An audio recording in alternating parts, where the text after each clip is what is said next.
nimeishi na kuona kwa matendo hizi sera nazosema sera za kati kulia, kati kushoto, na nikazitenganisha.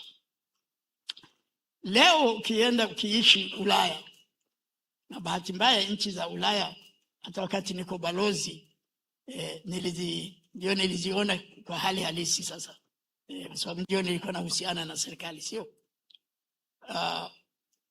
nchi nyingi za Ulaya ambazo wakati ule zilikuwa upande wa komunisti, kimsingi wameshaondoka huko. Wamehamia kuja kwetu sasa. Na ndio maana hukuti nchi za Ulaya leo zikiwa na serikali ya chama kimoja.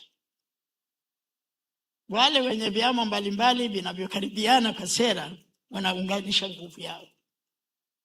Wa mwisho sasa hivi nafikiri ni Denmark, ndio juzi wameunda serikali. Lakini wamerudi sana katikati. Na kwa sasa hivi nafikiri kama nimetafsiri inavyotakiwa, nadhani kwa saa hizi hakuna nchi hata moja ya Ulaya itakayotawaliwa na mrengo mmoja peke yake. Okay. Iwe ni kulia hawataki peke yake, iwe ni kushoto moja kwa moja nayo hawataki. Kwa sababu wamejifunza kwa shida. Lakini ukienda katikati center right inalinda binadamu, utu ule ambao na sisi tunasema tunaulinda utu. Center right inalinda utu. Priority ni binadamu, sio vitu kama kina Samia walivyo. Ni bahati mbaya labda mimi pia nimekuwa influence na juzi alikuwa ananihoji mwandishi mmoja wa habari, ndio maana nimekumbuka haraka. Kuna kitu kinaitwa ahadi za mwanatano.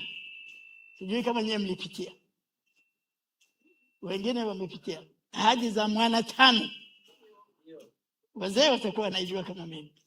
Vijana kinalienda bahati yenu mbaya. Hicho kitabu nakiogopa kabisa. Hapana. Nilimsomea mwandishi wa habari aliyekuja kunitembelea juzi tu.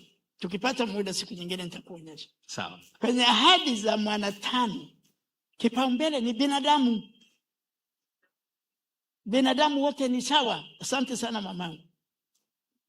Kwa hiyo sasa nchi za Ulaya ambayo hapa katikati zikashawishika kwenda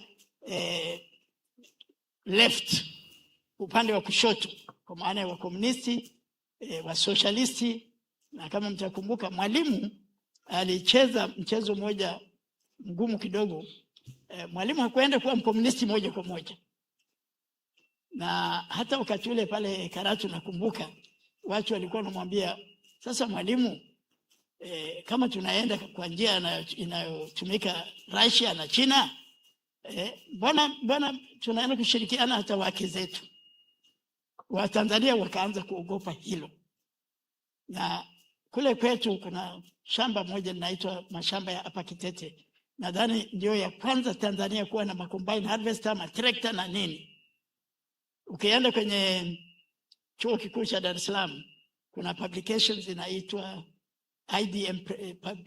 IDM au kitu cha nani, the Institute of nini, nimeisahau siku hizi. Wana kitabu kabisa IDS. Wana vitabu wameandika kabisa juu ya research waliyofanya juu hiyo. Watu wakasema, sasa kama tunakwenda hivi, mke wangu atachukuliwa na mtu yeyote mwingine, utu wetu unakuwa wapi? Kwa sababu utu mahali pa kwanza kuonekana kwenye familia.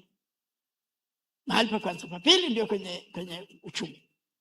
Kwa hiyo sisi toka mwanzo tulikuwa waangalifu. Mwalimu akajuta haraka. Na bahati mbaya nilipata bahati moja ya kufanya kazi na Mwalimu tangu nikiwa katibu mkuu wa TEC. Nilifanya kazi sana na Mwalimu. Na Mwalimu alikuwa anasema kabisa, ndio